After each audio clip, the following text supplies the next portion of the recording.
Mateus 9, versículo 9 até o versículo de número 13, diz assim: Quando Jesus saiu dali, viu um homem chamado Mateus, sentado na coletoria, e lhe disse: Siga-me. Ele se levantou e o seguiu.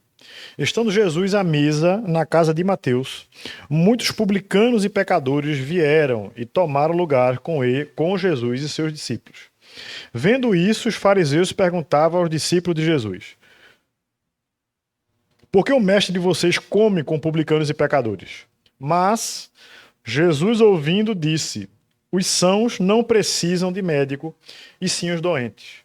Vão e aprendam o que significa: quero misericórdia e não sacrifício, pois não vim chamar justos, e sim pecadores. Vamos orar, irmãos. Você pode curvar sua cabeça e nós oramos ao Senhor juntos. Senhor, nos colocamos em Tua presença nessa manhã, Senhor, mais uma vez. Um coração grato a Ti, meu Deus, por estarmos aqui, meu Deus, na Tua presença, por estarmos aqui na Tua casa, por estarmos aqui, meu Deus, ouvindo a Tua palavra e aprendendo mais do Senhor em nossas vidas. Te peço, meu Deus, em nome de Jesus, que cada um de nós, meu Deus, possa estar com a mente cativa à Tua palavra, Senhor Deus, sensível àquilo que o Espírito Santo quer falar conosco nessa manhã. E que nós possamos, meu Deus, mais uma vez sermos fortalecidos pelo Senhor, encorajados pelo Senhor, e não nos esqueçamos quem nós somos em Cristo. Assim eu te oro e te agradeço, em nome de Jesus. Amém e amém. Glória a Deus. Irmão, eu queria começar a pergunta, na verdade eu queria começar o sermão de hoje, a homilia de hoje, lhe fazendo uma simples pergunta. Quem você é? Se as pessoas perguntarem a você, para saber um pouco mais, conhecerem você de fato, a pergunta é: quem você é? Talvez a primeira expressão que você possa dar a essa pessoa, a primeira resposta seria o seu nome. Eu sou fulano, né? E o seu nome, ele de fato, né, até os estudos científicos mostram que quando a gente chama as pessoas pelo nome, essas pessoas elas tendem a ter mais receptividade em relação às coisas que você vai falar com elas. Inclusive usado até em transações comerciais, de citar o nome de pessoas, das pessoas mais vezes. Mas o fato é que o nosso nome, ele carrega a nossa identidade. Mas você não é apenas o seu nome. Se perguntar, sim, mas o seu nome é esse, mas o que é que você faz? Para saber um pouco mais de você. Você vai poder dizer a sua atividade profissional, ou aquilo que você se empenha mais em fazer.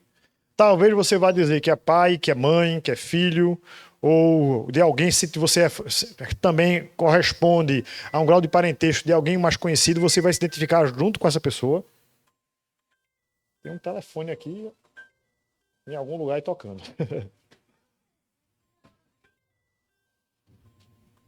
Não sei se alguém pode ir. Obrigado, Gabriel. Deixaram uma pegadinha aqui no Agora do Culto.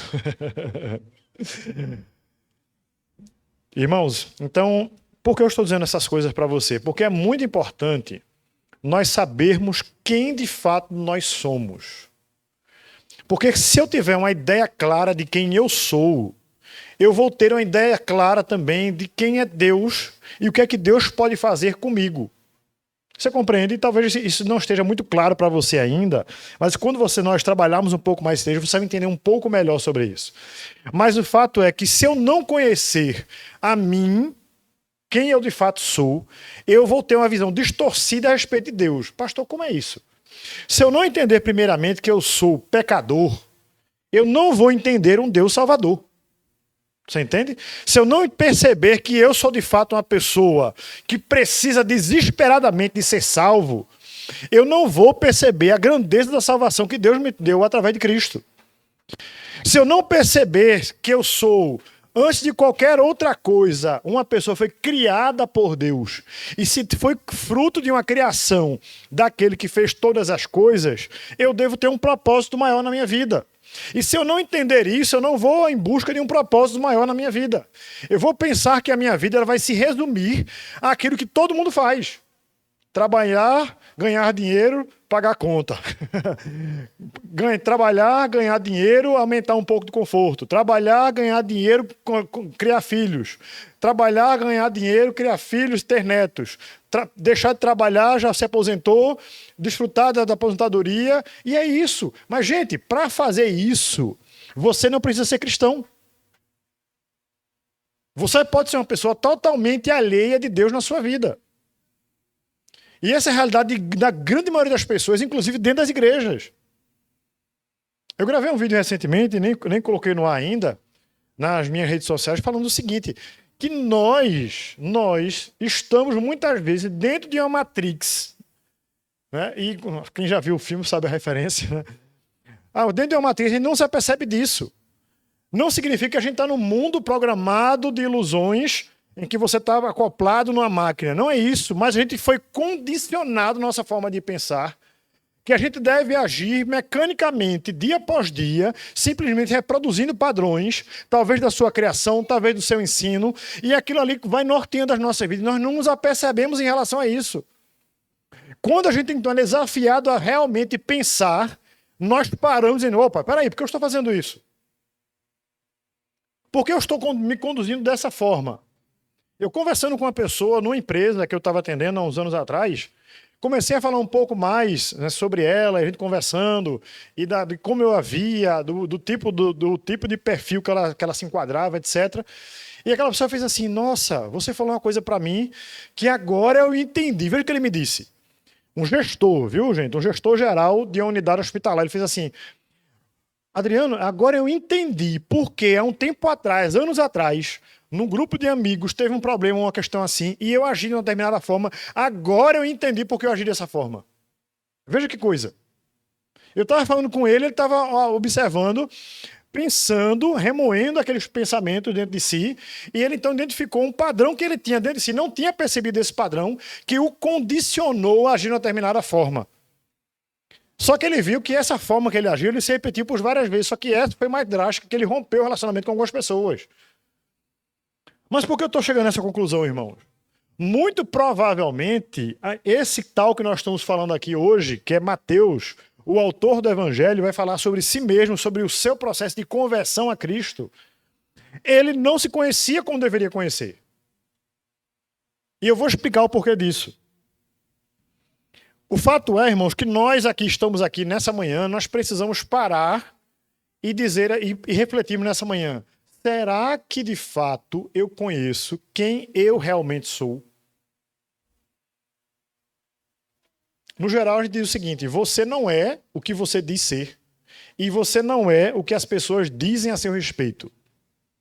Você é um conjunto disso e, trazendo para o nosso meio agora cristão, você é aquilo que Deus diz que você é.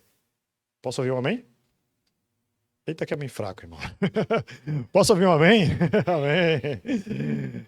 Então, eu sou aquilo que Deus diz que eu sou. Eu não sou outra coisa, eu sou aquilo que Deus diz que eu sou. Amém? Então, entenda bem, irmão. Vamos vir para a Bíblia agora. Lá no versículo 9 diz assim. E Mateus está escrevendo sobre ele mesmo. Apesar disso também estar escrito... Esse texto também está escrito no Evangelho de Marcos e de Lucas, que são evangelhos sinóticos ou semelhantes, mas eu quis trazer o relato de Mateus.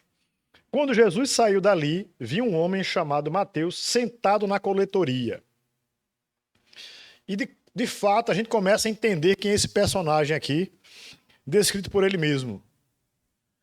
Mateus, a princípio, ele começa a apresentá-lo aqui no texto como um cobrador de impostos. Cobrador de impostos, eu já falei isso também aqui na igreja algumas vezes, o cobrador de impostos é um traidor, né? Se fosse nós uma linguagem muito popular hoje, era um traíra. Um traidor do povo.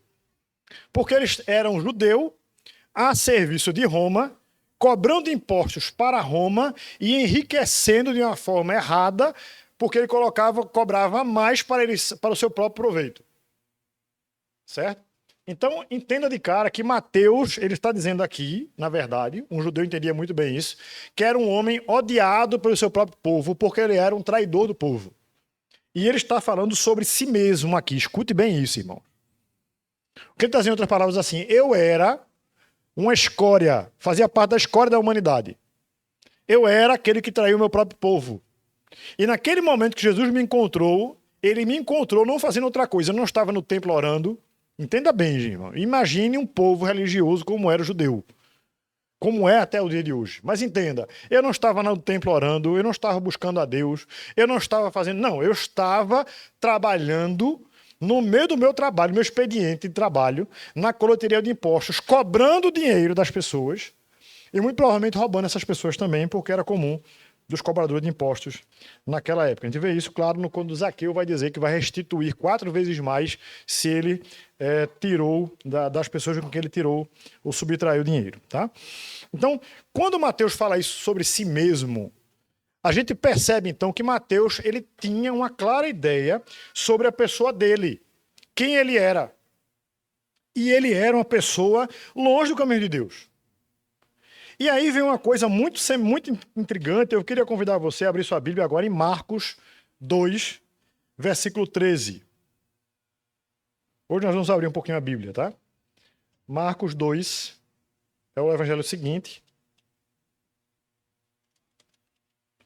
2, 13.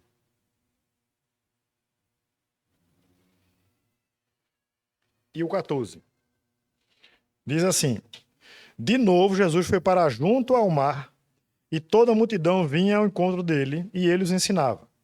Quando ia passando, viu Levi, filho de Alfeu, sentado na coletoria, e disse: siga-me. E ele se levantou e o seguiu. E aí vem uma coisa bem interessante, irmãos. Marcos e Lucas chamam Mateus de Levi. Provavelmente, assim como Paulo, ele tinha 2 cidadanias e tinha o nome dele hebraico e tinha um nome dele também mais popular para os romanos. Mateus, provavelmente, é o nome mais popular dentre os romanos. Certo? E Levi é o nome dele, muito provavelmente de batismo, muito provavelmente ele fazia parte também, e aí vem uma coisa interessante, da tribo de Levi. Por que isso é importante, gente? A tribo de Levi, ela foi separada dentre todas as tribos que Deus havia de Israel, dos filhos de Israel, para ser uma tribo que não teria possessão. Não teria. O que é possessão, pastor? Não teria terra para cultivar. Lembre que a renda daquela pessoa na época, a grande maioria vinha por parte do cultivo de terras. E quando as 12 tribos receberam uma porção de terra, a tribo de Levi foi proibida de receber terra. E o Senhor disse para a tribo de Levi: eu sou a vossa porção, eu sou a vossa herança. Vocês não vão trabalhar em outro lugar se não trabalhar para mim, diz o Senhor. Não se preocupe com como vocês vão se sustentar, não se preocupe como vocês vão, porque vocês trabalhando para mim, eu serei a retribuição para vocês. Louvado seja o nome do Senhor. Se você voltar agora para Mateus, que nós vamos trabalhar mais nesse texto, você vai entender um problema seríssimo que havia ali. Além de Mateus estar trabalhando na coletoria de impostos, certo? Traindo o seu próprio povo, a mando de Roma, ele estava ali, na verdade, contra uma ordenança de Deus para a sua tribo. Ô pastor, mas só pelo nome de Levi, eu posso identificar que ele era da tribo de Levi? Sim. Por quê? Porque era muito comum as pessoas se replicarem o nome dentro da própria tribo. Você vai ver isso, por exemplo, quando João Batista e Zacarias vai dar o nome dele, e o nome dele é João. Aí vão dizer, mas João, não tem ninguém na nossa família com esse nome? Porque era comum dar nomes semelhantes aos seus filhos e netos e assim por diante. Então, muito provavelmente, Levi aqui era sim da tribo de Levi. E se ele era da tribo de Levi, ele devia estar onde, irmãos? Trabalhando aonde? No templo do Senhor. Como sacerdote. Você compreende? Os sacerdotes, ou os levitas, né? Dentre os sacerdotes se escolhiam algumas pessoas que seriam... dentre os levitas escolhiam algumas pessoas que seriam sacerdotes. Então os levitas deveriam servir no templo. Varrer o templo, limpar o templo, ornamentar o templo, cuidar do templo em si. E esses levitas, eles não trabalhariam no campo para então ter suas posses. Como eles iriam receber então? Como eles iriam se sustentar? através dos dízimos e das ofertas do povo. Queria manter o templo e manter todos aqueles que trabalhariam no templo. Vocês entendem isso? Então, de imediato, nós vemos duas coisas importantes aqui em Mateus capítulo 9, versículo 9. Primeiro, Mateus está trabalhando na coletoria de impostos. Ele não deveria estar ali. Por quê? Porque ele é um judeu.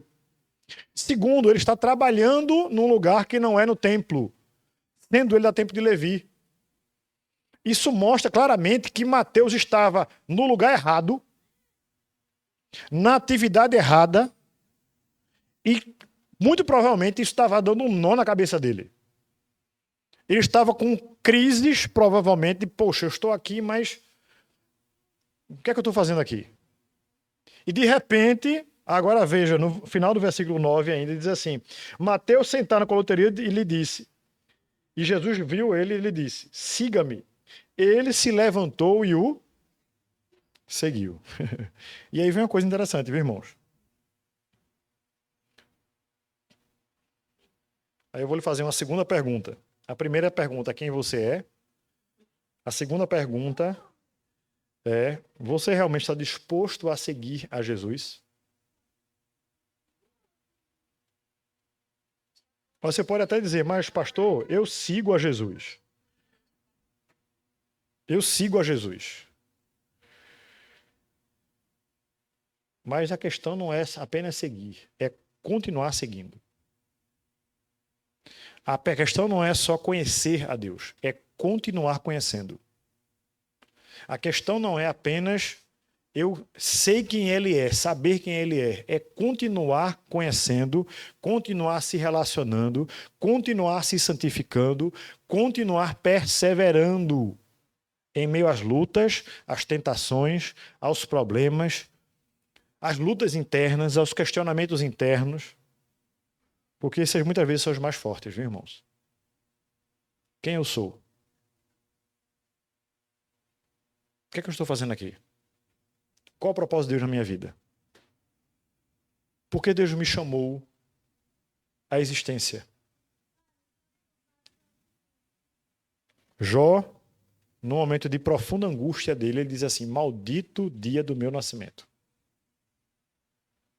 O que ele quer dizer com isso é, se eu nasci para isso aqui, então é melhor não ter nascido. Você compreende? Você entende isso, gente?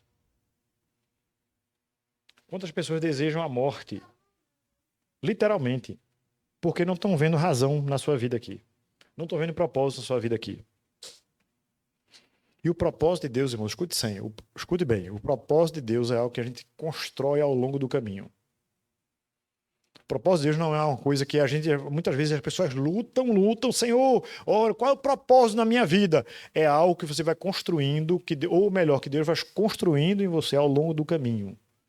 Tem muito mais a ver com o percurso do que com o final. Tem muito mais a ver com o que você vai fazendo durante o processo do que no final. E às vezes nós queremos, e a gente vê pessoas assim, eu queria muito servir a Deus. Eu já ouvi algumas vezes isso, irmão.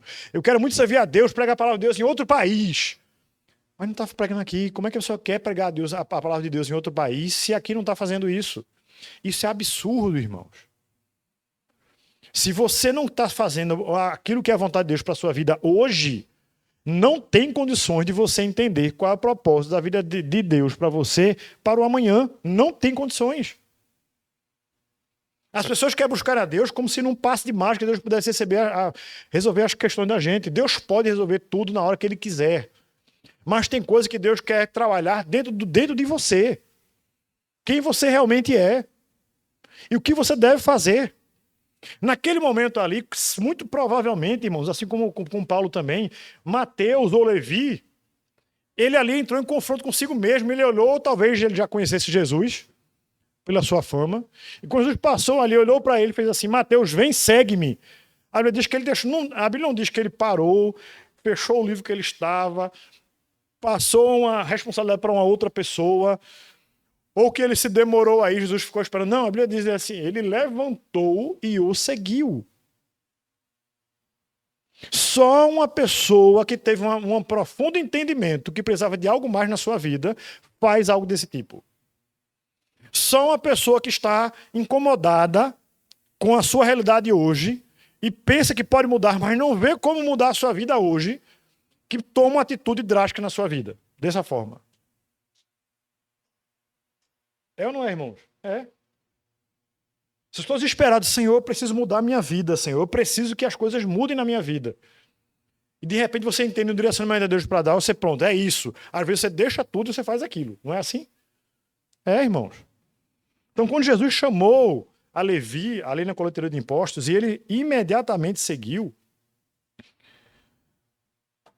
mostra quando um Levi poderia estar ali perdido dentro de si. E a terceira pergunta é: será que você está no centro da vontade de Deus na sua vida hoje? Será que você hoje pode fechar os olhos e dizer assim: muito obrigado, Senhor, porque eu estou vivendo hoje no centro da tua vontade? Se você não pode dizer isso, eu quero dizer uma outra dura realidade para você.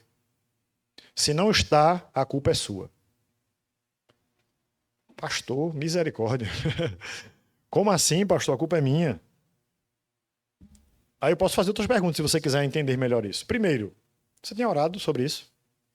Segundo, você tem procurado dia após dia, após dia e após dia buscar do Senhor que eu possa morrer para mim mesmo, que eu possa renunciar às minhas vontades, os meus desejos, os meus anseios, para que eu possa viver a tua realidade na minha vida. Será que é isso, irmão? Se você nesse momento ao ouvir essas palavras dizendo assim: meu Deus, eita, como essa palavra é boa para fulano. Não, irmão, é para você mesmo. Não é para fulano, né? É para você. A gente precisa, irmãos, estar questionando dia após dia: Senhor, será que hoje, finalizou meu dia, estou de noite aqui, vou dormir. Será que hoje eu fiz algo, trabalhei mais, pensei mais, agi mais, falei mais coisas que estão me levando para aquilo que é a tua vontade da minha vida? Isso é uma coisa que só você pode responder. Mas eu não sei, pastor. Então faça aquilo que você sabe que é a vontade de Deus para você hoje. Pastor, e qual é a vontade de Deus para mim hoje? O grande comissão diz assim: ide por todo mundo e pregar o evangelho a toda criatura. Amém? Então isso é o básico, irmãos. Quando eu faço algo para que o outro conheça a Cristo, como teoricamente eu conheço também, eu estou fazendo aquilo que é a vontade de Deus para a minha vida hoje. E quanto mais eu trabalho naquilo que é a vontade de Deus para a minha vida hoje, o amanhã Deus vai mostrar algo mais. E quanto mais eu executo, eu posso imergir mais naquilo que Deus quer para mim hoje, Deus vai norteando os passos seguintes. Algumas vezes Deus vai impedir de você fazer outra coisa, porque você pensou que era o correto, e outra vez Deus vai nortear: não é por aqui, é por aqui. Vai deixar dizer claramente para você, assim como fez com Paulo. Paulo queria ir para a Ásia, e a Bíblia diz assim: o Espírito Santo lhe impediu. E de repente, ali, logo em seguida, Paulo teve um sonho, onde viu um varão, um homem macedônio, diz assim: passa a Macedônia e ajuda-nos. E então Paulo entendeu que deveria ir para onde? Para Macedônia. Mas Paulo não estava parado dentro da igreja fazendo isso não, irmãos. Você entende? Paulo não estava de braços cruzados, não. Nem mesmo quando ele foi chamado em Antioquia, a Bíblia diz: em Antioquia havia profetas e mestres. E eles oravam, buscavam o Senhor. E lá, no meio desse, veja, nesse meio, aí Deus diz assim: separai-me a Paulo e Barnabé para a obra que eu tenho para eles. Mas eles estavam ativos fazendo aquilo que eles poderiam fazer naquele momento, sabendo com a vontade de Deus para o já. Para que o depois eles pudessem receber da parte do Senhor também. E às vezes nós vemos história como essa, já achamos bonito. Poxa, que bonito, pastor, né? Deus chamou Mateus, que era cobrador de impostos. E você não entende que isso aqui está falando para mim e para você hoje. Mas para eu entender a profundidade disso, eu preciso saber como deve ter sido isso na mente de Mateus. Um homem da tribo de Levi, que não devia estar trabalhando se não fora no templo, se propôs a trabalhar e ainda como um traidor do seu próprio povo. E na sua época, que ele está vivendo aqui ainda, Deus se fez carne, passou de onde trabalhava e disse assim: Mateus, ou Levi, vem, segue-me. Você entende isso, irmãos? Louvado seja o nome do Senhor, irmãos. Nós temos um Deus que opera. Bendito seja o seu nome. Só que às vezes nós queremos que o céu se abra, um anjo desça. Como eu já vi um certo pastor falando assim: olha, irmãos, quando eu não tenho muito entendimento, eu ficar assim, Senhor, se não é para fazer isso, pensando em pecado, viu? Se não é para fazer isso, que o Senhor faça alguma coisa, que alguma coisa aconteça para não fazer isso. Você está sendo tolo pensando desse jeito. Está sendo tolo. Porque quem tem responsabilidade para com você, para impedir do pecado, não é outra pessoa. É você mesmo. Você está colocando a responsabilidade sobre outra pessoa. Veja o que Deus disse para Caim. Antes de Caim matar Abel. O pecado, ele jaz à porta. Como um leão. Ele quer te devorar. Mas a ti, veja só, cumpre dominá-lo. De quem é a responsabilidade para se domar, irmãos, para não pecar, para não fazer aquilo que é pecado, aquilo que é uma afronta a Deus? É nossa, é minha e é sua. Isso não se transfere. Ah, eu fiz isso porque era o jeito, pastor. Eu fiz isso porque não tinha outra forma de fazer. Mentira, você está mentindo para você mesmo. É o que Tiago vai dizer. Tornai-vos, pois, praticantes da palavra de Deus, e não apenas ouvintes, enganando-vos a vós mesmos. Ou seja, se eu ouvir a palavra e não praticá-la, eu vou estar me enganando. Você entende, irmãos, como isso é sério? Eu vou estar feito um lagartixa na cabeça, na igreja, né? Balançando a cabeça. Amém, que bênção, é isso mesmo, é verdade. Mas se essa palavra não sair daqui e entrar aqui, olha, não muda. Se essa palavra não for traduzida por ações, é no ambiente de trabalho em que você vai estar lá e pessoas podem dizer, olha, vamos fazer aqui assim, e você para assim, não posso. E a palavra de Deus está orientando você, olha, para você não agir de uma determinada forma. De você não fazer aquilo que você deseja fazer, que o seu coração deseja, está inclinando você para isso. E você diz, não posso fazer isso. Amém? Ainda em Mateus capítulo 9, escute só. Estando Jesus à mesa, na casa de Mateus, muitos publicanos e pecadores vieram e tomaram lugares com Jesus e os seus discípulos. Vendo isso, os fariseus perguntavam aos discípulos de Jesus, por que o mestre de vocês come com publicanos e pecadores?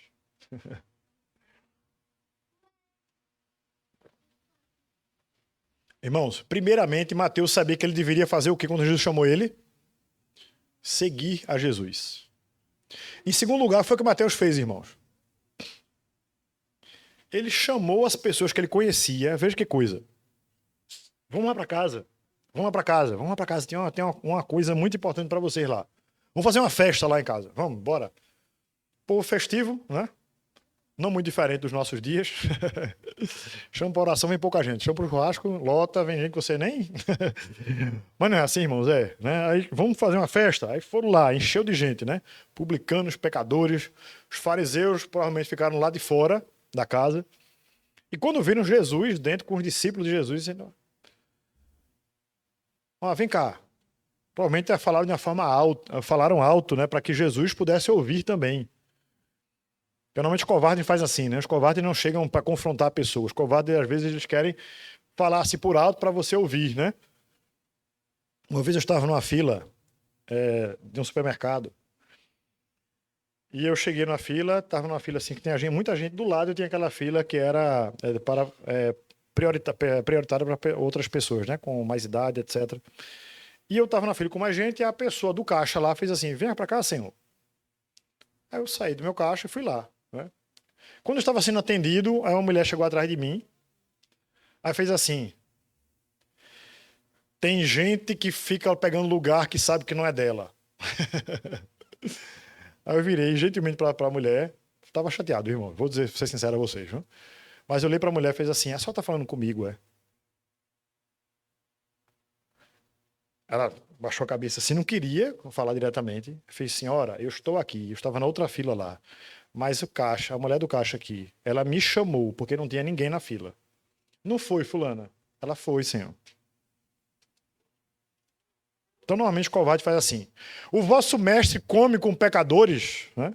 Por que o vosso mestre come com pecadores? Note que não foram os discípulos que responderam, foi o próprio Jesus. Veja só. Versículo número 12. Mas Jesus, ouvindo, disse: os sãos não precisam de médico, e sim os doentes.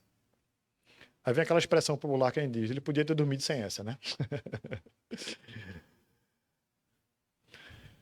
Irmãos, antes de falar sobre o que os fariseus fizeram aqui, eu preciso que você perceba uma coisa. Mateus entendeu que era pecador. Mateus abandonou um trabalho que ele não deveria estar imediatamente quando Jesus chamou ele. E o segundo passo foi fazer algo que tinha a ver agora não com a sua velha vida, mas com a nova vida. Eu preciso promover um momento para que outras pessoas, assim como eu, escutem a palavra de Cristo. Você está entendendo isso? E quando ele chamou pecadores e prostitutas ali para estar na sua casa, provavelmente ele chamou sim, para que outros pudessem ter a oportunidade de ouvir um mestre, que esse mestre não discriminava as pessoas pelo que elas são. Ele, pelo contrário, chamou a um publicano, miserável pecador, como ele mesmo, como Mateus mesmo. E ele entendeu que esse mestre era diferente também. Muito provavelmente Mateus não tinha noção que aquele homem que estava na frente dele ali, o mestre, o Jesus, era o próprio Deus encarnado. Ele poderia imaginar que ele era um mestre da lei, que se levantava diferente de outros. E Jesus agora na casa dos publicanos e pecadores, e aí eu fico perguntando, irmãos, como é que seria a minha reação e a sua reação como religiosos que nós somos? Quando digo religiosos, eu estou falando de rotina, tá, gente? Não estou falando simplesmente de práticas vazias. Eu estou falando de prática rotineira. Algo que a gente faz todo domingo, a gente vem para a igreja, no grupo de vida a gente está indo para o grupo de vida, certo?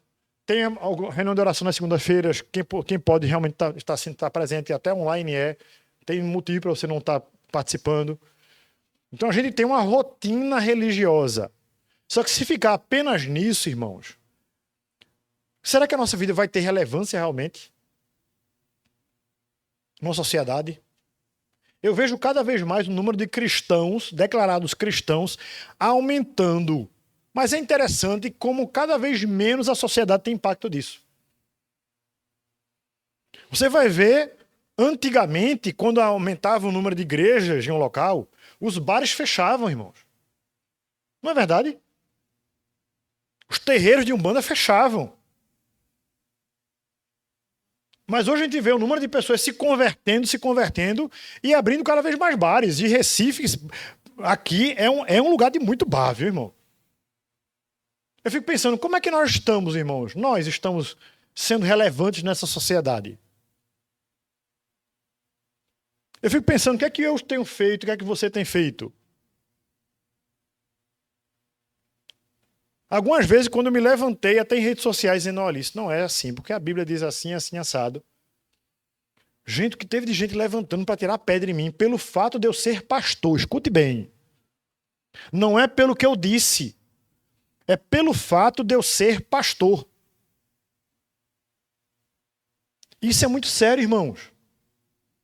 Há um sentimento tão avesso à cristandade, há um sentimento tão avesso à Bíblia, há um sentimento tão avesso à fé cristã genuína, que você vê em coisas assim. E nós precisamos entender, irmãos, que nós estamos em guerra sim, mas não é contra a carne, contra a sangue, mas contra principados e potestades, como diz o apóstolo Paulo, os verdadeiros dominadores desse mundo tenebroso. A questão é, você está lutando nesse mundo? Você está tomando as armas de Deus para você lutar? Você está se posicionando nesse mundo ou você está sendo levado pela multidão? Será que nos meios que você convive as piadas sujas são contadas aí e ninguém se constrange por você estar perto? Será que no meio que você está, Jesus poderia dizer, você pode dizer assim, olha, Jesus está aqui. Faça esse teste, irmãos, a partir de hoje. Onde você estiver a partir de hoje, você pode dizer assim, olha, eu posso declarar, Jesus está aqui comigo. O Espírito Santo de Deus está aqui comigo. O que você estiver vendo, o Espírito Santo está vendo o que eu posso ver aqui também. estou falando isso pelo Espírito de Deus, irmãos. Será que a sua forma de pensar está condizente com aquilo que você diz que é? Ou está distante como Mateus estava antes de encontrar Jesus? Curiosamente, irmãos, o Evangelho de Mateus que nós estamos lendo, escrito por ele mesmo, é o Evangelho que mais cita o Antigo Testamento, é escrito para judeus. Veja só que coisa. Porque, irmãos, quando esse homem foi restaurado por Jesus, não foi apenas uma mudança de fé, de credo, de pensamento, de ideologia. Foi uma renovação na identidade dele. Ele redescobriu quem ele era. Eu sou judeu. Mas não preciso ser fruto do judaísmo, não. Eu preciso ser fruto daquilo que Deus quer para a minha vida. Eu sou parte de uma nação sacerdotal. Eu preciso pregar o evangelho primeiro para aqueles que já conviviam comigo, pecadores e prostitutas. Eu preciso escrever para o meu povo que está rechaçando a Cristo. Eu preciso que eles entendam, preciso citar a Escritura, para que eles possam dar ouvidos e não morram nos seus pecados como eu estava morrendo nos meus pecados e eu não estava me apercebendo disso. Eu estava caminhando cada vez mais para o inferno, para o abismo, para uma realidade eterna distante de Deus e eu não estava me apercebendo disso. Eu fico pensando, irmãos, será que a minha forma de viver tem bradado as pessoas ao meu redor? Será que a minha forma de viver, ela tem dito isso às pessoas? Será que as minhas palavras, as oportunidades que Deus me dá todos os dias de falar para alguém, será que eu tenho envergonhado a Cristo? Ou ele tem se alegrado na minha vida? Isaías 53 tem um versículo belíssimo, diz assim: e ele verá o fruto do seu penoso trabalho e ficará satisfeito. Aí a pergunta é, será que Deus está satisfeito com a sua vida? A igreja precisa, irmãos, isso eu posso dizer com autoridade. A igreja precisa lamentar, chorar mais pelos seus pecados e se alegrar todas as vezes que nós estivermos fazendo a obra do Senhor. Todas as vezes que o meu eu está sendo crucificado na cruz, eu tenho que me alegrar nisso. Senhor, que coisa boa, meu Deus. Porque eu sei, quando eu estou aqui, e eu estou dizendo, eu posso dar meu exemplo agora, irmão. Eu estou aqui num púlpito da igreja, falando para as pessoas que estão aqui, pessoas que vão estar vendo isso na internet também depois. Louvado seja o nome do Senhor, porque eu estou aqui. Porque o meu eu natural não queria estar. Eu estou aqui hoje, sou pastor hoje pela graça de Deus. Não é porque eu sou bom, nem por nada disso. É porque Deus, um dia, me alcançou e mudou a minha vida. E eu procuro que Ele mude todos os dias, porque eu sei quão miserável pecador eu sou. Então a gente precisa, irmãos, entender que Mateus, quando fez aquilo ali, ele convidou. Ele sabia que alguns confrontos poderiam ter, né? Agora eu pergunto, será que os discípulos estavam prontos para aquele confronto também, irmãos? Será que Pedro, né? Estava lá, ao que tudo indica, Pedro não se dava muito bem com Mateus no começo. Pedro, um pescador, né? Mas um judeu realmente. Talvez ele era um daqueles que odiavam os publicanos, como aqui Mateus era também. E aí eu fico pensando, né? Será que como era a relação desses dois? Pedro talvez tinha lá contra o seu senso de justiça, seu próprio senso de justiça. Poxa, eu estou na casa de um homem agora, publicano, cheio de publicanos e pecadores. O que é que eu estou fazendo aqui, meu Deus? Será que estou no lugar certo? Será que estou no lugar certo, meu Deus? E aqui, aí de repente vem um fariseu, olha, teu mestre come com pecadores e publicanos. Mas talvez Pedro, estou assim imaginando, tá, gente? A Bíblia não diz isso. Mas talvez Pedro tenha assim, realmente, o que é que eu estou fazendo aqui, né? É certo mesmo estar aqui? Porque a lei dizia que aquele que entra na casa de um pecador, se senta na mesa com um gentil, ele fica impuro. O que é que eu estou fazendo aqui? Talvez os discípulos estavam se confrontando, aí Jesus diz assim, para os fariseus e para os que estavam ali com ele, não são os sãos que precisam de médico. Louvado seja o nome do Senhor. São os doentes. Eu me lembro de uma frase que diz assim, orar é para os fracos. Né? Graças a Deus que eu sou fraco. Porque quando eu sou fraco, então é que sou forte. Amém, irmãos? Preciso entender, irmãos, que há a graça de Deus na minha vida. Não sou eu, né? É Deus em mim. Amém? Escute mais, irmãos, o que o texto vai dizer. Versículo 13. Vão e aprendam o que significa quero misericórdia e não sacrifícios, pois não vim chamar justos, e sim pecadores.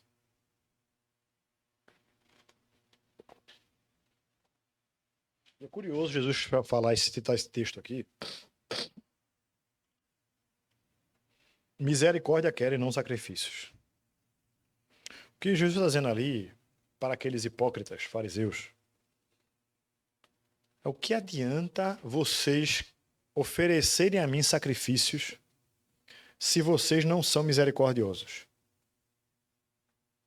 O que adianta vocês se revestirem de uma autojustificação, se apresentarem no templo, oferecendo sacrifícios a Deus, sejam eles financeiros, sejam eles de animais, para a purificação dos seus pecados, se vocês não têm misericórdia? Em Mateus mesmo, capítulo 5, nas bem-aventuranças, diz assim: os misericordiosos alcançarão misericórdia. Amém, irmãos? Eu fico pensando, irmão, será que você é misericordioso? Será que eu estou sendo misericordioso? Será que nós estamos, de fato, sendo misericordiosos, irmãos? Pastor, talvez você, na sua mente assim, não, pastor, mas quando eu vejo alguém necessitado, eu vou lá, dou um trocado para a pessoa, eu compro um pão para aquela pessoa, eu faço alguma coisa. Não estou falando disso, irmãos. Não estou falando disso. A misericórdia que a gente está falando aqui é a apresentação do evangelho para outras pessoas, independente de quem quer que elas sejam. A apresentação do evangelho genuíno para aquelas pessoas podia ser quem fosse. Aquilo ali é um grande ato de misericórdia. Se você não está fazendo isso hoje, eu quero dizer para você que você não está sendo misericordioso. Eu queria terminar com uma ilustração do que eu vi recentemente. Uma casa pegou fogo. Quando viram as chamas ali tomando conta da casa, o marido e a mulher colocaram as crianças no meio, tentando protegê-las. As duas filhas que eles tinham abraçaram ali e tentaram conter. Mas as chamas se avolumaram muito e naquele momento todos morreram. O marido, a mulher e os 2 filhos. Mas o estarrecedor disso é que na frente da casa tinha um carro de bombeiro, com um bombeiro dentro. Aí eu pergunto a você, o que é que você acha que esse bombeiro ele merece por punição? Talvez você tenha ficado assim, revoltado com isso. Assim é todo aquele que conhece a palavra de Deus e priva as pessoas ao seu redor de ouvirem a palavra e serem salvas. Elas estão morrendo. Não por chamas, irmãos, mas sim por chamas eternas, um dia. São pessoas que estão vivendo vidas vazias. Não vivem, apenas existem. E às vezes nós estamos tão presos naquilo que nos traz prazer, naquilo que eu preciso fazer, naquilo que é bom para mim, que a gente esquece da urgência da pregação do evangelho. E você está como um bombeiro dentro de um carro, totalmente aparelhado para apagar o incêndio, e a casa na sua frente está pegando fogo. Uma pessoa se converteu no ambiente de trabalho, e assim que ela se converteu, ela foi falar de Jesus para todo mundo. Olha, preciso falar de Jesus para você, preciso falar de Jesus para você. Falou para um, para outro, para outro, para outro. Aí chegou para a pessoa que estava trabalhando com ele há mais de 5 anos e fez assim: olha, preciso falar de Jesus para você. Ele fez: rapaz, que coisa boa que você conhece a Cristo agora. Ele: você acha bom? Então deixa eu falar, posso falar de Jesus para você? Não, não precisa, eu já sou evangélico. Aí aquele homem que tinha acabado de se converter ficou revoltado. Fez assim, como assim? Eu estou trabalhando com você há mais de 5 anos, você nunca falou de Deus para mim. Nunca falou de Jesus para mim. É o bombeiro. Quer dizer que eu estava caminhando para o inferno e você não estava nem aí para a minha vida? Que a gente possa, irmãos, lembrar quem nós somos. Eu queria voltar então para o início da mensagem de hoje. Quem você é? Eu sou pecador, preciso da graça de Deus na minha vida, mas uma vez que a graça de Deus alcançou a minha vida, eu sou como o bombeiro que pode salvar. Finalizando então com um versículo. Vós sois a luz do mundo. Não se coloca a luz embaixo da cama. Se coloca a luz no velador para então iluminar toda a casa. Vós sois o sal da terra. Se o sal se tornar sem sabor, insípido, de nada presta, a não ser lançado fora e pisado pelos homens. Você é a luz do mundo, irmão. Não esqueça disso. Você é sal da terra. Não se esqueça disso. Amém? Queria convidar você a fechar seus olhos, nós orarmos ao Senhor.